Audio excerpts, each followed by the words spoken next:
Doctor কই? Doctor আছে, চেম্বারে আছেন ডাক্তার সাহেব? হ্যাঁ, আছি। আহ, ও আমার তো অসুখ, আমার সেই অসুখ, মনে করেন নড়তে পারি না, কষ্ট হয় বেশি। খান কি আপনি?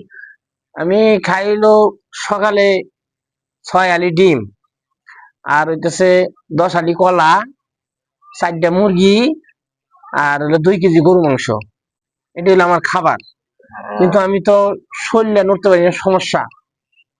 এখন আপনি সকালে একটি করে কলা খাবেন, আর দুপুরে কোনো খাওয়া নাই, আর রাত্রে 2 গ্লাস পানি।